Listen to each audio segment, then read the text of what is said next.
ஜீவா, இந்த இடத்துல இப்ப இபிஎஸ் அவர்கள் இருக்கிறாங்க. கடந்த 2021 மேற்கு மண்டலத்தில் அவங்க பெருவாரியான வாக்குகளை பெற்றாங்க. அதை நம்ம டீகோட் பண்ணி பார்த்தோம்னா யாரெல்லாம் வாக்களிச்சிருக்காங்கன்னு தெரியும். அந்த அலைன்ஸ் இருக்கு. திரும்பவும் சிபிஆர் அவர்கள் ஏன் தேர்வு? இபிஎஸ் தான் இருக்கிறாங்கல்ல, அந்த முகமா வந்து அவங்க வழி நடத்துவாங்க மேற்கு மண்டலத்துல. அது கெமிஸ்ட்ரி சரியா ஒர்க் அவுட் ஆகலைங்கிறது அவங்களுக்கு தெரிஞ்சிருக்கு.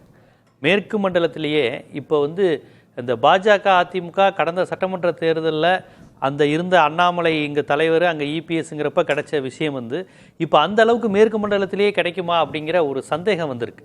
அதனால் அந்த சிபிஆர் கணக்குங்கிறது முழுக்க முழுக்க தமிழ்நாட்டை அப்பீஸ்மெண்ட் கணக்கு தான். அவங்களுக்கு சிபிஆர் ஏன் தேர்ந்தெடுத்தாங்க மேற்கு மண்டலத்திலிருந்துன்னா அந்த அப்பீஸ்மெண்ட் கணக்கு தான்.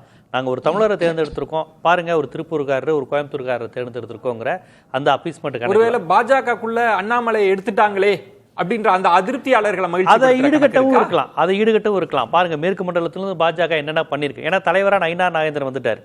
ஸோ இது வந்து பாஜக வந்து மேற்கு மண்டலத்தை எப்பவுமே தனியாக கவனிக்குது. தமிழ்நாட்டில் கொங்கு நாடு அப்படின்னு சொல்லி கையெழுத்து போடுறாரு எல் முருகன் அவர்கள். அவருமே கொங்கு நாடு கணக்குள்ள தான் வருவார். இந்த சமூக கணக்கில் வரலைனாலும் வட்டார அடிப்பில் அவருமே கொங்கு நாடு கணக்கில் தான் வர்றார். ஸோ அவங்க கொங்கு நாடு அப்படிங்கிற ஒரு கான்செப்டை வந்து தொடர்ச்சியாக பாஜக வந்து அதில் உறுதியாக இருக்குது. அந்த அடிப்பில் தமிழ்நாட்டு இது ஓவராலாக தமிழ்நாடு அப்படின்னு சொல்லிக்கலாம்.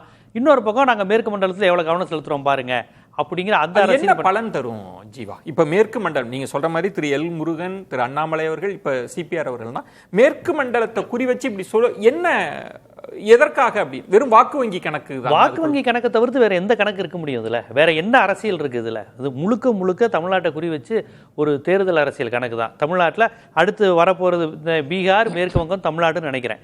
அதை குறிவைத்து அவங்க இந்த மாதிரியான வேலைகளை செய்கிறாங்களே ஒழிய ஆக்கப்பூர்வமான விஷயங்கள் அவங்க செஞ்சு இதெல்லாம் நான் தமிழ்நாட்டுக்கு செஞ்சுருக்கோன்னு சொல்ல முடியாது. இப்போ இதே மேற்கு மண்டலத்தில் இருக்கக்கூடிய தொழிலதிபர்கள், தொழில்கள், ஆலைகள் இவங்களுடைய ஜிஎஸ்டினால் நிறைய மூடப்பட்டிருக்கு, நிறைய பாதிக்கப்பட்டிருக்கு. அதை சரி செஞ்சு தருவோன்னு அவங்களால சொல்ல முடியாது. நிவாரண பணிகளை நாங்கள் கொடுத்துருவோம், பேரிடர் நிவாரண பணிகளை கொடுத்துருவோன்னு சொல்ல முடியாது. கல்விக்கு தரக்கூடிய 4500 6500 கோடி பணத்தை தந்துருவோன்னு சொல்ல முடியாது. இது எதையுமே தராதவர்கள் நாங்கள் கோயம்புத்தூர்ல இருந்து ஒரு தமிழரை கொண்டு வந்துட்டோங்கிற அப்பீஸ்மெண்ட் பாலிடிக்ஸ். அது ஒரு பெருமையா இருக்காதா? இப்ப சொல்றாங்கல்ல திமுக வந்து ஒரு தமிழரை வந்து ஆதரிக்கணும், நம்ம குரல் வந்து வலுவா இருக்கணும். இதுதான் பாஜகவுடைய ஐடி பாலிடிக்ஸா இருக்கும். தமிழ்னு பேசுற திமுக பாத்தீங்களா ஒரு தமிழரை கடைசியில் ஆதரிக்கல. இந்த அரசியல தான் அவங்க வந்து முன்னெடுப்பாங்க. ஒரு நெருக்கடி ஆகி போச்சு அதிமுகவுக்கு. தமிழ்நாட்டினுடைய ஓட்டிங் பேட்டர்னுக்கு ஆர்எஸ்எஸ்ல வந்து சிபி ராதாகிருஷ்ணன் போன்றவரை அவங்க ஆதரிச்சாதான் அவங்க கொண்டிருக்கக்கூடிய ஓட் பாலிடிக்ஸுக்கு கரெக்டா இருக்கும். ஆதரிச்சா அது பாதிப்பு ஏற்படுத்தும். எதிர்த்தாதான் அது கரெக்டா இருக்கும். இப்ப தமிழர் அப்படிங்கிறதுக்காக சிபி ராதாகிருஷ்ணன் தமிழர்னு தமிழ்நாட்டில் எத்தனை பேர் பார்ப்பாங்க? தமிழர் அரசியல் குறைஞ்சபட்சம் நீங்க சொன்ன மாதிரி மேற்கு மண்டலத்துல அது எதிரா போகாதா?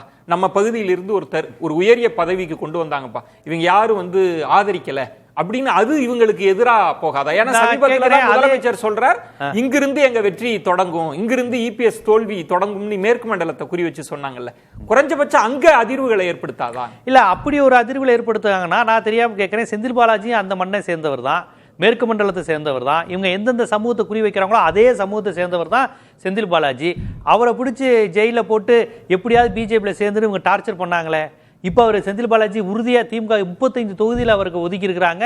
பூத் கமிட்டி முதற்கொண்டு கரிச்சோறு போட்டு ரெடி பண்ணி 35 தொகுதியில் ஒன்றும் மிஸ் ஆகாது அப்படின்னு செந்தில் பாலாஜி அதில் உறுதியாக இருக்கிறாரு. அப்போ அவங்களும் அந்த முகத்தை காமிப்பாங்களே, சக்கரபாணி முகத்தை காமிப்பாங்க, செந்தில் பாலாஜி முகத்தை காமிப்பாங்க, வெள்ளங்கோயில் சாமிநாதன் முகத்தை காமிப்பாங்க.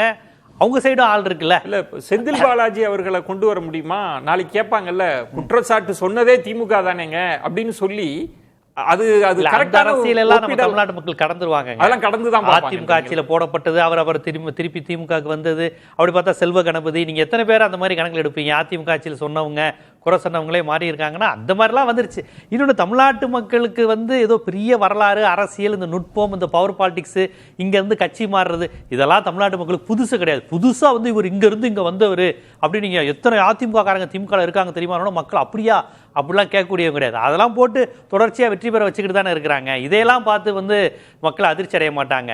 திமுக தமிழர் அப்படின்னு திடீர்னு பேசிட்டு சிபிஆரும் தமிழர் தானே அப்படின்னு அவர் ஆதரிச்சாதான் தமிழ்நாட்டு மக்கள் அதிர்ச்சியா பார்ப்பாங்க. அது பாஜக இந்த மாதிரியான டாக்டிக்ஸை நிறைய எடுத்து தோத்து போயிருக்காங்க. சங்மாவை எடுத்தாங்க. அப்ப காங்கிரஸ் கூட்டணி பிரணாப் முகர்ஜியை நிப்பாட்டுது. பிரணாப் முகர்ஜி மாதிரி ஒரு பார்ப்பனரை போய் திமுக ஆதரிக்கலாமா? நீங்க ஒரு பார்ப்பன எதிர்ப்பு கட்சி தானே அப்படின்னு அவங்க அப்பீஸ் பண்ணாங்க. ஏதோ அவங்களாம் பார்ப்பன எதிர்ப்பாளர்கள் மாதிரி பாஜக. நாங்க சக்மாங்கிற ஒரு ட்ரைபிளை நிப்பாட்டுறோம், நீங்க போய் பிரணாப் முகர்ஜின்னு ஒரு பக்கா ஒரு பார்ப்பனர் என்னன்னாங்க. இதை கேள்வியவே கலைஞர்கிட்டே ரொம்ப ஓப்பனா செய்தியாளர்கிட்ட கேட்டால் கொஞ்சம் பிரச்சனை கூட ஆச்சு. அப்போ என்ன பிரணாப் முகர்ஜி தான் ஜெயிச்சாரு.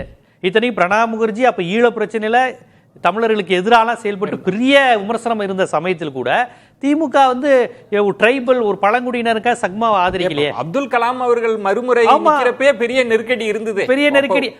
அந்த நெருக்கடி கூட உங்க அதிமுக தான் ரொம்ப கொடுத்தாங்க. 2வது முறைக்கு காங்கிரஸ் அவரு அப்துல் கலாமே சொன்னாரு, எந்த பிரச்சனையும் இல்லாம நீ ஆதரிங்கப்பா, நான் நிக்கிறேன், இல்ல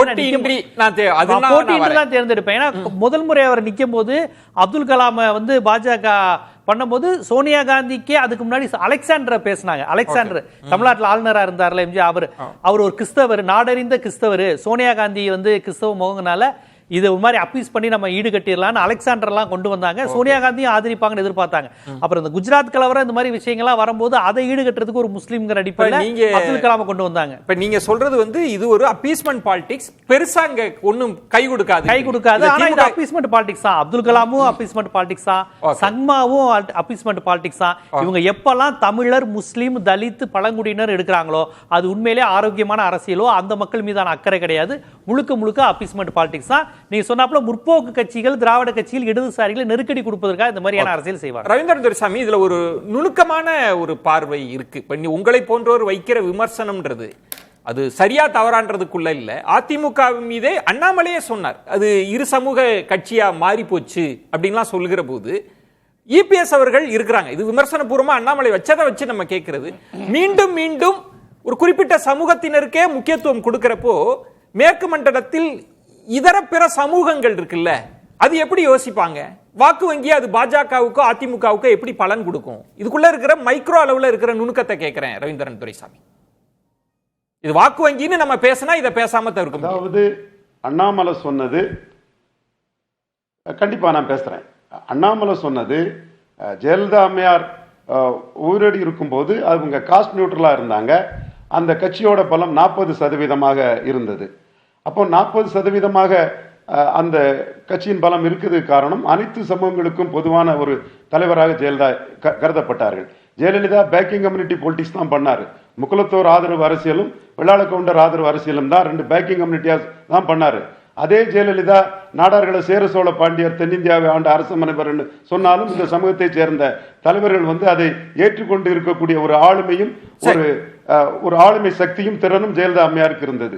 ஆனா இன்னைக்கு எடப்பாடி பழனிசாமி தலைமையில அந்த கட்சி வந்து ஜாதிவாரி கணக்கெடுப்பு நடத்தாம ஒரு ஜாதிக்கு 10.5% இடஒதுக்கீட்டை கொடுத்தது. அந்த கட்சியில இருக்கக்கூடிய எடப்பாடி பழனிசாமி சமூகத்தை சேர்ந்தவர்கள் ஜெயலலிதா காலத்தில் இருந்தது மாதிரி ஒரு தன்மையில் ஒரு மேனேஜபிள் ஆட்டு ஜெயலலிதா பண்ணக்கூடிய அளவுக்கு என் கேள்வி. இப்ப நீங்க சொல்வதன் நீட்சி தான். இப்ப இந்த புள்ளியில திரும்பவும் சிபிஆர் ஆட் பண்றது இருக்குல்ல, அது அதிமுக பாஜகவுக்கு மேற்கு மண்டலத்தில் எந்த வகையில வலு சேர்க்கும்?